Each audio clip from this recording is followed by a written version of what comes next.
Very very good morning आप सभी लोगों को। Welcome to quick study material. बात करते हैं हम यहाँ पर 5 जनवरी 2025 से रिलेटेड जितने भी आपके इंपॉर्टेंट क्वेश्चंस होंगे हम उन क्वेश्चंस की चर्चा करेंगे, ठीक है। जो आपके लिए एग्जाम के लिहाज से बहुत इंपॉर्टेंट होने वाला है। और कुछ ऐसा स्टैटिक जीके का पॉइंट जो कि मतलब बार बार रिपीट होता रहता है ना, एग्जाम में किस टाइप के क्वेश्चंस बनते हैं उसके ऊपर भी हम चर्चा करेंगे। चलते हैं सबसे पहले क्वेश्चन की तरफ। आज का जो हमारा सबसे पहला क्वेश्चन है वो है एसोचैम के महासचिव कौन बने हैं। बहुत ही इंपॉर्टेंट क्वेश्चन है। जब भी मतलब ऐसा कुछ क्वेश्चन होता है ना तो एग्जाम में पूछा जाता है। और खास करके एसोचैम की अगर मैं बात करूं तो इसमें सबसे ज्यादा जो पूछा गया है इसकी फुल फॉर्म पूछी गई है। मतलब एग्जाम में कम से कम 4 से 5 बार इसकी फुल फॉर्म जो है वो पूछी जा चुकी है ना। तो आपको ध्यान रखना है कि जो इसके महासचिव बने हैं कौन बने हैं, मनीष सिंघल। अभी पिछली बार अध्यक्ष कौन बने थे एसोचैम के, तो संजय नायर बने थे। ऑप्शन ए जो है ये आपका बिल्कुल सही आंसर है। किसकी जगह ली इन्होंने, तो दीपक सूद की जगह पर ये आए हैं। और अभी एसोचैम के अध्यक्ष पिछली बार मैंने आपको पढ़ाया था 2024 की अगर बात करें तो संजय नायर बने थे। याद आ रहा है? नहीं याद आ रहा है, कोई बात नहीं, याद रखिए आप। उसके बाद अगर मैं बात करूं यहाँ पे तो ध्यान से देखिएगा, एसोचैम की फुल फॉर्म जो कि बार बार पूछी गई है, क्या होती full form? Associated chambers of commerce and industry of India. ध्यान रखिएगा, ये जो फुल फॉर्म की मैं बात कर रहा हूँ ना, अभी जस्ट मैं अगर बात करूँ तो 2023 में पूछा गया था। एसएससी जेई 2020 में पूछा गया। आरआरबी ग्रुप डी के 2018 में पूछा गया। मतलब ये सिर्फ मैं ये बता रहा हूँ कि इसकी सिर्फ फुल फॉर्म पूछी गई है। अब सोचिए इस मतलब इस क्वेश्चन का सिर्फ सबसे इंपॉर्टेंट पार्ट तो इसका फुल फॉर्म हो गया है ना। तो इसकी फुल फॉर्म पूछी गई है तो ये इसकी फुल फॉर्म जरूर याद रखिएगा। 3 से 4 बार बोलिए, associated chambers of commerce and industry of India, associated chambers of commerce and industry of India. इसका छोटा सा तरीका बताता हूँ मैं आपको। कभी भी किसी की फुल फॉर्म याद करनी हो ना तो उसको आपको ना कॉपी पेन से लिखना पड़ेगा। कितनी बार? कम से कम 5 से 7 बार लिखिए। 5 से 7 बार अगर आपने लिख दिया ना तो आपको फुल फॉर्म किसी भी चीज की याद हो जाएगी, है ना। ये मेरा खुद का अपना आजमाया हुआ नुस्खा है। कभी भी मतलब आपको धोखा नहीं देगा अगर आपने लिख करके प्रैक्टिस कर दी। क्योंकि एग्जाम में फुल फॉर्म पूछा जाता है ना, तो एसोसिएट की जगह पे एसोसिएशन लिख देगा, है ना। कॉमर्स की जगह पे आपको ना कॉर्पोरेट लिख देगा। एक एक वर्ड की गलती होती है और जब आपने लिख के प्रैक्टिस की होगी ना तो ये कभी भी आपका गलत होने का चांस नहीं है, ठीक है। चलिए बात करें एसोचैम की। तो बेसिकली अगर मैं बात करूँ इसकी स्थापना कब होती है तो 1920 में इसकी स्थापना होती है। इसका जो हेडक्वार्टर है वो नई दिल्ली में है। अध्यक्ष संजय नायर हैं। और ये जो है एक व्यापार और उद्योग संगठन है जो भारत में ट्रेड और इंडस्ट्री के विभिन्न क्षेत्रों में, है ना, डेवलपमेंट और एम्पावरमेंट के लिए ये क्या करता है, कार्य करता है, ठीक है। नेक्स्ट क्वेश्चन देखिए, किस मंत्रालय ने 2025 को सुधारों का वर्ष यानी ईयर ऑफ रिफॉर्म्स घोषित किया है? ये इंग्लिश में भी याद करिएगा, ईयर ऑफ रिफॉर्म्स। इसलिए कह रहा हूं कि कई बार ना हिंदी के देवनागरी लिपि में भी यही वर्ड लिख करके दे देता है, ईयर ऑफ रिफॉर्म्स, है ना। तो सुधारों का वर्ष या फिर ईयर ऑफ रिफॉर्म्स, इसको जो घोषित किया गया है 2025, या साल जो 2025 है उसकी बात कर रहे हैं, इसको घोषित किया है रक्षा मंत्रालय ने। ऑप्शन डी जो है वो आपका बिल्कुल सही आंसर है। अच्छा, बात करें अगर तो रक्षा मंत्रालय ने जो घोषित किया इसका उद्देश्य क्या है, तो सीधी सी बात है, जो हमारी आर्म्ड फोर्स है, जो सशस्त्र बल है, उनके अंदर ना टेक्नोलॉजी और उनकी जो क्षमता है, जो उसको टेक्नोलॉजी को ना और एडवांस करना यानी और आधुनिकीकरण करना, है ना, ये हमारा क्या है, उद्देश्य रहने वाला है। अब यहाँ पे ना मैं कुछ आपको बहुत ही इंपॉर्टेंट चीजों के ऊपर लेकर के चल रहा हूँ, ध्यान से देखिएगा। सबसे पहले बात करता हूँ 2025 की। ठीक है, 2025 को और किस किस संस्था ने या किस किसने क्या क्या घोषित किया है मैं उसकी बात करता हूँ। तो सबसे पहले बात करता हूँ, संयुक्त राष्ट्र ने क्वांटम विज्ञान और प्रौद्योगिकी का अंतरराष्ट्रीय वर्ष घोषित किया है। किसको? 2025 को। बहुत इंपॉर्टेंट है क्योंकि संयुक्त राष्ट्र यूनाइटेड नेशंस की बात कर रहे हैं, उसने घोषित किया है। फिर बात करें, नेपाल ने 2025 को विशेष पर्यटन वर्ष घोषित किया है। किसने घोषित किया है 2025 को विशेष पर्यटन वर्ष? तो नेपाल ने घोषित किया है। एक आपको ध्यान रखना है, AICTE, इसने ना ईयर ऑफ आर्टिफिशियल इंटेलिजेंस घोषित किया है 2025 को। अब देखिए, AICTE की अगर मैं फुल फॉर्म बताऊं आपको तो ध्यान से सुनिएगा। इसकी जो फुल फॉर्म होती है क्या होती है? इसकी फुल फॉर्म होती है all India council for technical education. इसने क्या किया है, year of AI, artificial intelligence का मतलब क्या, AI, ईयर ऑफ AI किसको घोषित किया है? 2025 को। फिर बात करते हैं 2024, जो आपने पिछली बार पढ़ा था। संयुक्त राष्ट्र यानी यूनाइटेड नेशन ने अंतरराष्ट्रीय कैमलिड वर्ष घोषित किया था, है ना। भारतीय नौसेना ने नौसेना नागरिकों का वर्ष घोषित किया किसको? 2024 को। तो 2024 को किसने किसको क्या घोषित किया है, 2025 को किसने क्या घोषित किया है ना? बहुत इंपॉर्टेंट है। अगर मैं आपको छोटा सा एग्जांपल दूं तो 2023 वाला देखिए क्वेश्चन पूछा गया था, कहां पर पूछा गया था, मैं आपको मतलब एक छोटा सा हिंट दे रहा हूं। 2023 को ना क्या घोषित किया था, एक सेकेंड, थोड़ा सा पेन जो है वो आपका सही से काम नहीं कर रहा है ना? चलिए 2023 की अगर मैं बात करूं, अब सही है। तो इसको ना क्या घोषित किया गया था? मोटे अनाज का वर्ष, मोटे अनाज का अंतरराष्ट्रीय वर्ष घोषित किया गया था। याद आ रहा आप लोगों को? अब यहाँ पे एक चीज ध्यान रखिएगा, ये सेम क्वेश्चन किस में पूछा गया है ना? एक आपका एसएससी में पूछा गया था 2023 के अंदर, और 2023 में ही क्वेश्चन किस में पूछा गया था? जो 2023 एमपीपीसीएस का जो एग्जाम था ना, उसमें ये क्वेश्चन पूछा गया। मतलब ये क्वेश्चन दो बार अलग अलग एग्जाम में आया है, इसीलिए मैं इस क्वेश्चन के ऊपर फोकस कर रहा हूँ कि ये जो वर्ष है ये आप जरूर याद रखिएगा। और खास करके अभी ये जो आपका जो नया वर्ष है, कौन सा, जो मैं बात कर रहा हूँ यहाँ पे, कि सुधारों का वर्ष 2025 को किसने घोषित किया है? रक्षा मंत्रालय ने। और बाकी 2025 को किस किसने क्या घोषित किया, 2024 को क्या घोषित किया? क्योंकि 2024 वाला एग्जाम तो अब होगा ना, ये जो एग्जाम है ये अब होने वाले हैं आपके एग्जाम, तो अब ये पूछे जाएंगे। अभी कुछ एग्जाम्स अभी हुए नहीं है उतने खास, अब होंगे तब पूछे जाएंगे, अभी तक एग्जाम हुआ नहीं है। तो ये बिल्कुल ना सोचिएगा 2024 2025 दोनों याद रखना है आपको। नेक्स्ट क्वेश्चन देखिए, हाल ही में पद्म पाणि लाइफ टाइम अचीवमेंट पुरस्कार के लिए किसे चुना गया है? तो साई परांजपे का नाम आपको ध्यान रखना है। किसका? साई परांजपे। साई परांजपे जो है ये नाम आपको ध्यान रखना, इनको अभी हाल ही में पद्म पाणि लाइफ टाइम अचीवमेंट पुरस्कार के लिए चुना गया है। साई परांजपे की बात करूं अगर मैं, तो ये आप जो इमेज देख रहे हैं ये साई परांजपे हैं, है ना? ये भारतीय सिनेमा की निर्देशक और लेखिका है। इन्हें चश्मे, बद्दूर, स्पर्श और कथा और साथ जैसी फिल्मों के लिए जाना जाता है। 4 राष्ट्रीय पुरस्कार मिल चुके हैं इनको, नेशनल अवार्ड्स। 2 बार ये ध्यान रखिएगा भारतीय बाल फिल्म सोसाइटी की अध्यक्ष रह चुकी हैं। भारतीय सिनेमा में योगदान के लिए 2006 में इन्हें पद्म भूषण दिया जा चुका है। ठीक है, तो ये क्वेश्चन भी आपको याद रखना है। अब एक छोटा सा चर्चा का विषय और है कि पद्म पाणि लाइफ टाइम अचीवमेंट पुरस्कार ना ये दिया कहां पर जाएगा, है ना? तो चूंकि आपको एक और चीज यहाँ पे अपडेट कर रहा हूं मैं कि AIFF यानी Ajanta Ellora international film festival, जो कि 2025 की बात कर रहा हूं मैं, 10वां संस्करण होगा, है ना? कब? 15 से लेकर के 19 जनवरी को होगा। कहां पर होगा? तो संभाजी नगर, छत्रपति संभाजी नगर, जिसका पुराना नाम क्या है? औरंगाबाद। यहाँ पर इसका आयोजन किया जाएगा।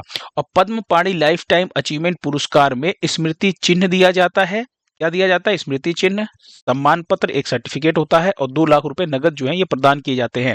अब चूंकि ये इसलिए मैं बता रहा हूँ AIFF यानी Ajanta Ellora international film festival के बारे में, क्योंकि ये जो पुरस्कार दिया जा रहा है पद्म पाणि, वो इसी फेस्टिवल के अंदर दिया जाएगा। ध्यान रखिएगा, जो पद्म पाणि पुरस्कार है वो इसी फेस्टिवल के दौरान वो प्रदान किया जाएगा।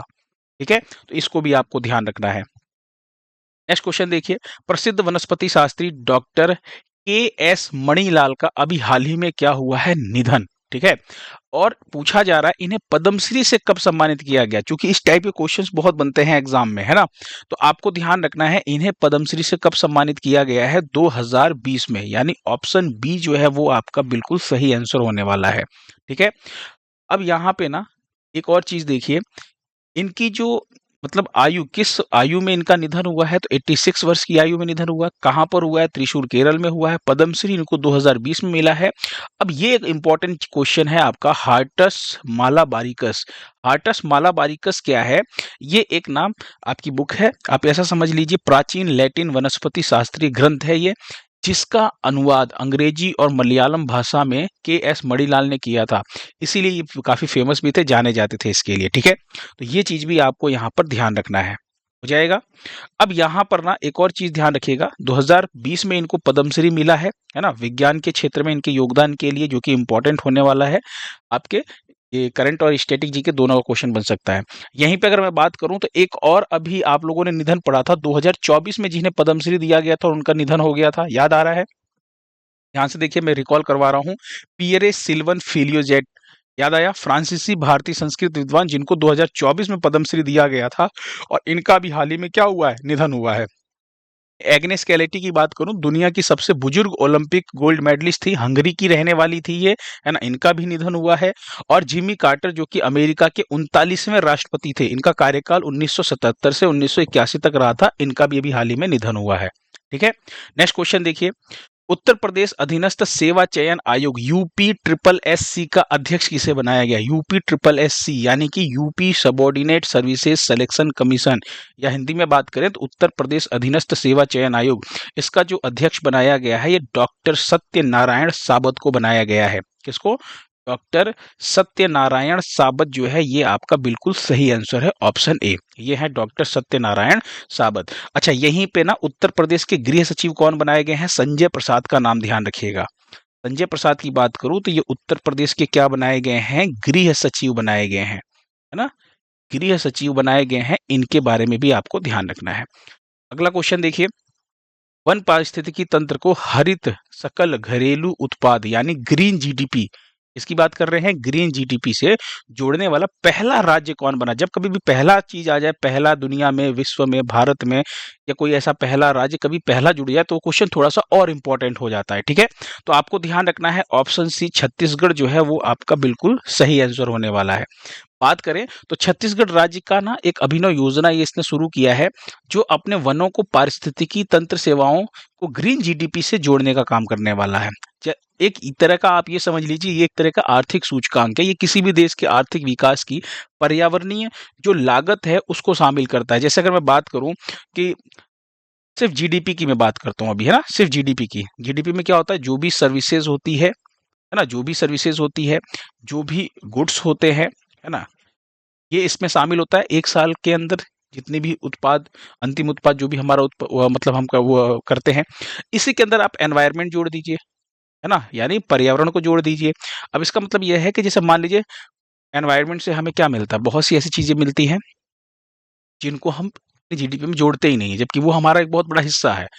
अगर मैं बात करूं यहाँ पे, तो वनों से हमें लकड़ियां प्राप्त होती है ना, हमें कार्बन डाइऑक्साइड वो क्या करता है? शोषित करता है, ऑक्सीजन देता है, बहुत सी ऐसी चीजें जो हमें प्राप्त प्रदान होती है। तो आपको ध्यान रखना है, वन पारिस्थितिकी तंत्र को हरित सकल घरेलू उत्पाद, जिसे ग्रीन जीडीपी के नाम से जाना जाता है, ग्रीन जीडीपी बहुत फेमस वर्ड है, ठीक है, से जोड़ने वाला जो पहला राज्य है वो आपका हो जाएगा छत्तीसगढ़। ठीक है, इंपॉर्टेंट है। फिर आइए अगला क्वेश्चन, 2023 में दुनिया का छठा सबसे बड़ा कपड़ा और परिधान निर्यातक देश कौन बना है? 2023 में, अच्छा देखिए, कल मतलब एक लोगों का व्हाट्सएप ग्रुप में कमेंट आया हुआ था कि सर 2025 चल रहा है, तो जो सम्मेलन है या कोई भी ऐसा उत्सव है तो 2024 क्यों लिखा हुआ है? तो कई बार क्या होता है ना कि कोई चीज आयोजित 2024 में होनी होती है ना, वो दो उसमें नहीं अगर आयोजित हो पाता है, तो अगर वो 2025 में आयोजित हो रहा है तो उसको 2024 वाला ही संस्करण मानेंगे हम, है ना, क्योंकि उसका आयोजन होना था। बहुत सी ऐसी चीजें हैं जो मतलब पुरानी होती है, लेकिन उसका जो रिपोर्ट होती है, वह जो मतलब जो भी कोई भी रैंकिंग होती है, कई बार ऐसा होता है कि हमेशा क्या होता है, 1 या 2 साल पुराना होता है, जो हम पढ़ रहे होते हैं 2024 2025 में, लेकिन होता है वो 2022 या 2023 का, है ना। तो ये चीज आपको ध्यान रखना है। जैसे अगर हम यहाँ पे बात करें तो 2023 में दुनिया का छठा सबसे बड़ा कपड़ा और परिधान निर्यातक देश कौन बना है? तो वो बना है आपका भारत। ऑप्शन डी जो है वो आपका बिल्कुल सही होने वाला है। ठीक है, तो यहाँ पर ना एक और चीज समझने की कोशिश कीजिएगा, जो मैं समझाने की कोशिश कर रहा हूँ, ध्यान से सुनिएगा। अगर मैं बात करूं यहाँ पे कपड़ा और परिधान निर्यातक देश की, तो इस मामले में चीन सबसे नंबर 1 पर है, यूरोपियन यूनियन जो है नंबर 2 पे है, और बांग्लादेश ना 3 नंबर पे है। अगर मैं आपसे यहाँ पे कहूँ तो एक चीज दिमाग में बिठाइएगा कि दुनिया के कपड़ा और परिधान बाजार में ना जो भारत है उसकी हिस्सेदारी कुल कितनी है? यानी अगर मैं भारत की हिस्सेदारी बात करूं, है तो छठवां स्थान, लेकिन इसकी जो हिस्सेदारी है कुल, तो आपको ध्यान रखना है 3.9% की हिस्सेदारी है पूरी दुनिया के अंदर। ठीक है, तो ये चीज आपको ध्यान रखना है। सबसे बड़ा निर्यातक देश कौन सा है कपड़ा और परिधान का दुनिया में? तो वो है आपका चीन। ठीक है, अच्छा, लास्ट टाइम पे सेम इसी से मिलता जुलता एक क्वेश्चन आपने पढ़ा था, फाइनेंशियल ईयर 2024 में भारत के कॉफी निर्यात में 29% की वृद्धि हुई है। तो यहाँ पर ना भारत के कॉफी निर्यात की बात कर रहे हैं, जो कि आपने कब पढ़ा था? 2-3 दिन पहले ही आपने पढ़ा था। ठीक है, ये भी आपको ध्यान रखना है। फाइनेंशियल ईयर यानी वित्त वर्ष 2024 की बात कर रहे हैं, ये 2023 का आंकड़ा है। चलिए नेक्स्ट क्वेश्चन देखिए, अगला क्वेश्चन, हाल ही में टिनिटस के निदान के लिए किस आईआईटी ने उपकरण विकसित किया है? तो अगर मैं बात करूं यहाँ पर कि टिनिटस क्या होता है, पहले तो इस चीज को समझिए। ये जो टिनिटस वर्ड जो है ये क्या है? ये एक तरह की बीमारी है। इसके अंदर क्या बीमारी क्या होती है? जैसे मान लीजिए कोई व्यक्ति है, उसके कान में ना, जैसे मान लेता हूं मैं, ये उसका ना कान है, ईयर्स है, ठीक है। तो कोई भी बाहरी शोर शराबा नहीं हो रहा, मतलब बाहर कोई भी आवाज नहीं आ रही है, कोई भी वॉइस जो है वो बाहर से नहीं, मतलब बाहर कोई भी वॉइस नहीं हो रही है, लेकिन फिर भी इस इंसान को ना क्या सुनाई दे रहा है? कुछ ना कुछ वॉइस सुनाई दे रहा है, जैसे सीटी बजना या गुनगुनाने की आवाज है ना, कुछ झन्नाने की आवाज। मतलब ऐसा आप समझ लीजिए, बिना किसी बाहरी आवाज के भी ना कानों को आवाज सुनाई देना, है ना? सीटी बजना या गुनगुनाने जैसा, या कुछ घचर-पचर की आवाज़, मतलब इस टाइप कुछ भी, मतलब कि मुझे ना कुछ खरखराहट की आवाज़ सुनाई दे रही है। ख़ास करके सीटी बजने टाइप का, जैसे मुझे लगता है सीटी बज रही है कहीं पे, जबकि बाहर से ऐसा कुछ भी आवाज़ नहीं जा रहा है। तो आप समझिए इसी को टिनिटस रोग कहा जाता है ना? कि मतलब कुछ भी नहीं, मतलब आवाज़ कुछ भी, वॉइस कुछ भी नहीं हो रही है, फिर भी सुनाई दे रहा है। तो इसी को हम बोलते हैं टिनि अब टिनिटस की बात करूँ ना, तो इसके निदान के लिए एक उपकरण विकसित किया है। किसने? आईआईटी बॉम्बे ने। ऑप्शन ए जो है आपका बिल्कुल सही है। तो आईआईटी बॉम्बे ने इसको विकसित किया है। अब आईआईटी बॉम्बे ने ही ना अभी जस्ट कुछ दिन पहले आपने पढ़ा था, दर्द रहित इंजेक्शन, यानी पेनलेस इंजेक्शन जो है, इसको विकसित किया था आईआईटी बॉम्बे ने, जिसके अंदर ना नीडल रेस शॉक सीरीज था ये, यानी सुई नहीं थी इसके अंदर, ये एक शॉक सीरीज था। इसको किसने विकसित किया था? आईआईटी बॉम्बे ने विकसित किया था, जिससे हम, भाई सुई अगर नहीं रहेगा, है ना, सुई अगर नहीं रहेगा तो वो हमें चुभेगा नहीं, तो सीधी सी बात है, हमें दर्द नहीं होगा, दर्द का पता नहीं चलेगा। आईआईटी बॉम्बे ने इसको विकसित किया है। तो ये दोनों ही चीज आईआईटी बॉम्बे ने विकसित किया है। फिर एक तो आपने रिकॉल कर लिया, दूसरा आप याद कर लीजिए। नेक्स्ट क्वेश्चन देखिए, अगला क्वेश्चन क्या होने वाला है? चीन की मदद से कौन सा देश अपने सबसे बड़े नाभिकीय संयंत्र को बना रहा है? अब भाई देखिए, चीन क्या करता है ना, चीन बहुत चालू आदमी है। ये क्या करेगा? जिसको 10 रुपए की जरूरत रहेगी, उसको 100 रुपया दे करके उसके ऊपर कर्जा लाद देगा, और बाद में उसकी जो भी संपत्तियां रहती है धीरे धीरे उसके ऊपर कब्जा करना शुरू कर देता है, एहसान के भरोसे दबा करके, जैसा इसने श्रीलंका के साथ किया, है ना? तो अभी आपको ध्यान रखना है, पाकिस्तान, भाई सीधी सी बात है, अगर हमारे पास आकर कहता है ना पाकिस्तान की, पापा पापा हमें थोड़ा सा, मतलब जरूरत है, कोई हमारी हेल्प कर दो, मदद कर दो, तो पापा अपने बेटे की मदद जरूर करते। लेकिन दिक्कत ये है यहाँ पर कि पाकिस्तान के अंदर बहुत ईगो है, वो आकर के मांगेगा ही नहीं।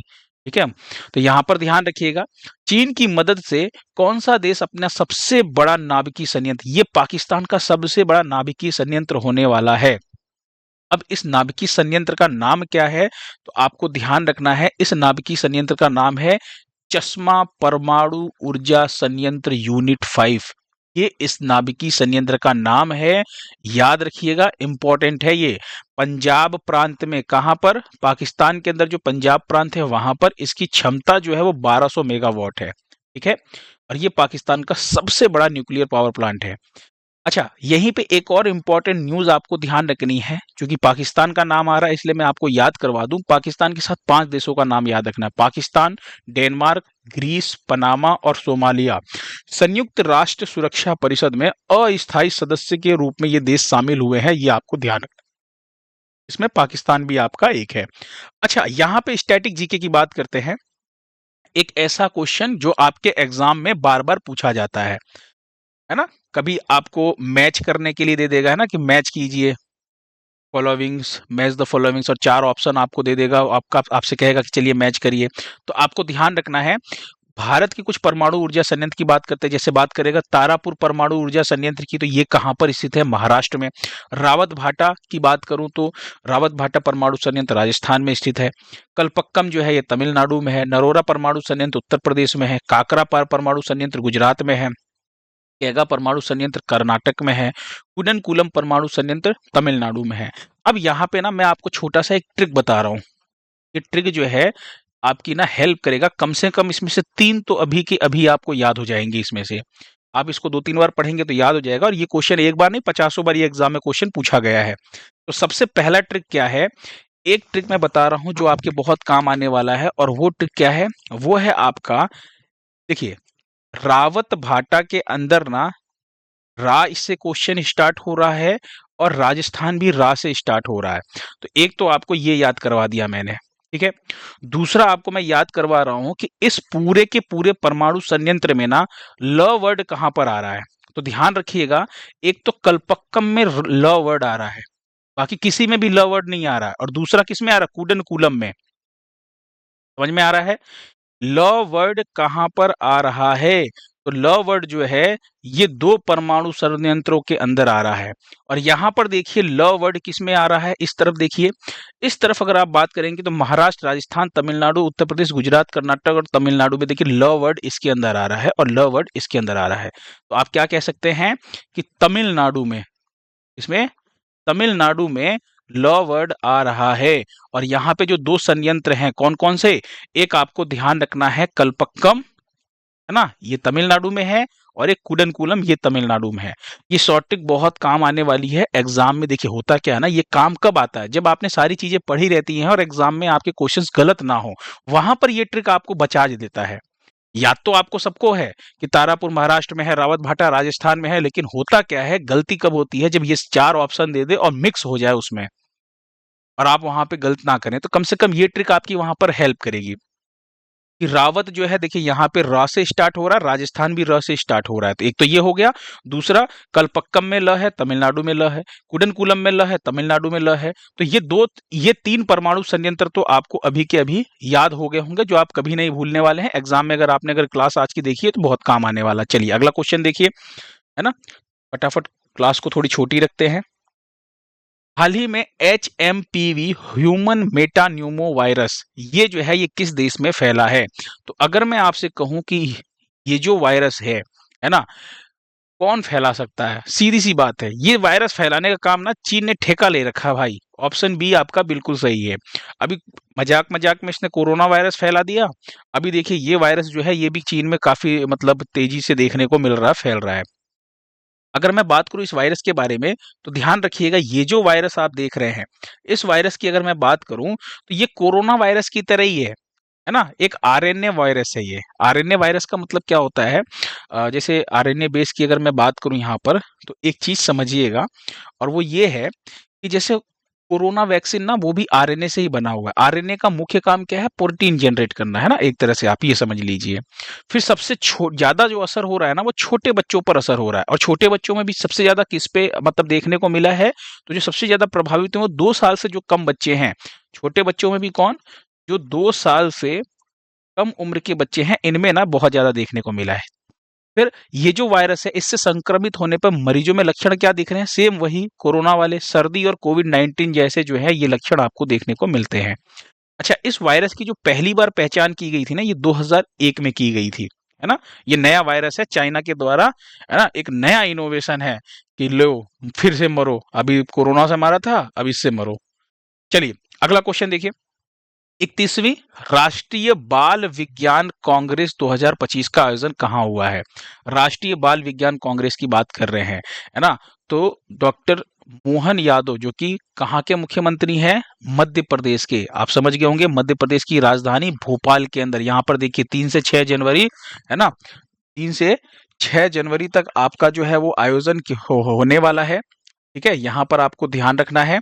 और कहाँ पर? मध्य प्रदेश की राजधानी भोपाल के अंदर। अच्छा, अब एक चीज नोटिस कीजिएगा, ये तो आप मतलब एक बार देख लीजिए सही है। अब मैं आपको ना यहाँ पे कुछ इंपॉर्टेंट पॉइंट नोट करवा देता हूँ, क्योंकि क्या है ना कि एग्जाम में आजकल बहुत डीप डीप पूछा जा रहा है, एक एक चीज पूछा जा रहा है। उद्घाटन किसने किया है? मुख्यमंत्री मोहन यादव ने। साथ ही साथ इन्होंने क्या किया है? वराह मिहिर खगोलीय वेधशाला के स्वचालन का जो है उसका भी उद्घाटन किया है, ये जरूर ध्यान रखिएगा, है ना, वराह मिहिर खगोलीय वेधशाला। और ये जो आयोजन किया गया है ये 3 से 6 जनवरी 2025 तक, थीम क्या रहने वाली है ये इंपॉर्टेंट है, क्योंकि संस्करण तो आपको ध्यान रखना है कि 31वां संस्करण है ना। पहली बार इसको 1993 में, और वर्तमान की अगर मैं बात करूं यहाँ पर तो 31वां संस्करण का आयोजन किया जा रहा है। कब? 2025 में, पहली बार 1993 में। थीम क्या है? जो विषय है अगर बात करें, स्वास्थ्य और कल्याण के लिए पारिस्थितिकी तंत्र को समझना, understanding ecosystem for health and wellness. एक चीज ध्यान रखिएगा फ्रेंड्स, कि आपको जब भी थीम याद करनी हो ना, जब थीम को भी छोटी हो तो वो थीम जरूर याद कीजिए, क्योंकि एग्जाम में जब छोटी थीम होती है ना तो पूछने के चांसेस बढ़ भी जाते हैं। और हिंदी और अंग्रेजी दोनों में थीम याद कीजिएगा। कई बार क्या होता है ना कि अंग्रेजी में ही आपको थीम मिलेगा, भले आप हिंदी मीडियम के हैं तो, ठीक है। अब यहाँ पर ना एक चीज आपको मैं याद दिलाने की कोशिश करना चाहता हूँ। अभी किसकी बात कर रहे हैं हम? राष्ट्रीय बाल विज्ञान कांग्रेस। ये जो आपका सम्मेलन है, जो कॉन्फ्रेंस है, ये कहाँ पर? भोपाल में हुआ है। कुछ और इंपॉर्टेंट कॉन्फ्रेंस जो है एक बार रिकॉल करने की कोशिश कीजिए। मैं आपको रिकॉल करवा रहा हूँ कुछ इंपॉर्टेंट जो सम्मेलन हुए हैं, है ना, जो इंपॉर्टेंट कॉन्फ्रेंस हुए हैं। एक आपका ध्यान रखना है क्वाड। क्वाड 2024 अभी हुआ था कुछ दिन पहले ही, है ना। ये कहाँ पर हुआ था? तो इसको आयोजन जो है अमेरिका ने किया था। 2025 वाला कौन करेगा? ये इंडिया करने वाला। जबकि पहले क्या था कि 2024 वाला इंडिया आयोजन मतलब करने वाला था, लेकिन फिर बाद में क्या हुआ कि अमेरिका ने कहा मैं कर लेता हूं, इंडिया ने कहा मैं 2025 में करूंगा। ठीक है, तो क्वाड सम्मेलन। एक और बहुत ही इंपॉर्टेंट सम्मेलन है जो आपने नाम सुना होगा अक्सर। मैं बात कर रहा हूँ किसकी? मैं बात कर रहा हूँ ब्रिक्स की, है ना। अभी जो ब्रिक्स का आयोजन किया गया था, किसकी? ब्रिक्स 2024, इसका जो आयोजन किया गया था कहां पर? ये रूस ने किया है। ठीक है, एक और इंपॉर्टेंट सम्मेलन की बात करूं तो एससीओ की बात कर लेता हूं, है ना, संघाई सहयोग संगठन की बात कर रहा हूं। इसकी जो बैठक हुई थी कहां पर? इस्लामाबाद, पाकिस्तान में, है ना। ये भी आपको ध्यान रखना। एक और इंपॉर्टेंट अगर कहूं तो G7 2024, है ना। याद आ रहा ना? मेलोनी मेलोनी, इटली, है ना, मोदी और मेलोनी की जोड़ी। तो ध्यान रखिएगा G7 जिसका ये आपका 50वां संस्करण था, है ना, ये भी ध्यान रखिएगा। तो ये कुछ संस्करण हैं जो बहुत इंपॉर्टेंट हैं, जो एग्जाम में अक्सर पूछने की संभावना रहेगी, आप इसको याद करके रख लीजिएगा। चलिए नेक्स्ट क्वेश्चन देखिए, आज का लास्ट क्वेश्चन है ये। भारत की पहली तटीय और जल पक्षी, है ना, वेडर पक्षी जनगणना किस राज्य में शुरू की गई है? तो चूंकि भारत की पहली है तो ये अपने आप थोड़ी सी इंपॉर्टेंट हो जाती है, तटीय और जल पक्षी जनगणना, है ना, जिसे वेडर पक्षी मतलब एक प्रजाति आप समझ लीजिएगा, जल पक्षी को ही वेडर पक्षी कहा जाता है। ठीक है, अब जल पक्षी में कौन कौन से आते हैं उसकी भी हम चर्चा करेंगे। तो आपको ध्यान रखना है गुजरात, है ना, ऑप्शन डी आपका बिल्कुल सही है। अब इसमें भी एक चीज नोटिस कीजिएगा, गुजरात में कहां पर? तो जामनगर आपको ध्यान रखना है ना। भारत की पहली तटीय और जलपक्षी जनगणना कहां पर हुई है? गुजरात के जामनगर में हुई है। और कहां पर हुई है जामनगर में? तो यहां पर आपको ध्यान रखने की जरूरत है, गुजरात के जामनगर के अंदर समुद्री राष्ट्रीय उद्यान और समुद्री अभयारण्य जो कच्छ की खाड़ी में स्थित है ना, यहां पर 3 से 5 जनवरी तक इसका आयोजन जो है वो किया जा रहा है, इस जनगणना का। जनगणना 3 तारीख को शुरू हुई है, आज है 5 जनवरी, और आज आपकी जनगणना खत्म हो जाएगी। अच्छा, बात करें वेडर पक्षी। वेडर पक्षी का मतलब क्या होता है? ध्यान से देखिएगा। वेडर पक्षी की बात करें तो ये एक ऐसी प्रजाति होती है जिसके ना पैर, चोंच और गले थोड़े से ना लंबे होते हैं, है ना, और ये उथले पानी में चलने के लिए अनुकूलित होते हैं। और मेढक छोटे छोटे हो गए, मछलियां हो गई, इन्हीं सबको खा पी के अपना जीवन यापन करते रहते हैं। एग्जाम्पल की मैं बात करूं तो जैसे आपने बगुला देख लिया, सारस देख लिया, फ्लेमिंगो देख लिया, ये सब किसके? वेडर पक्षी के उदाहरण है।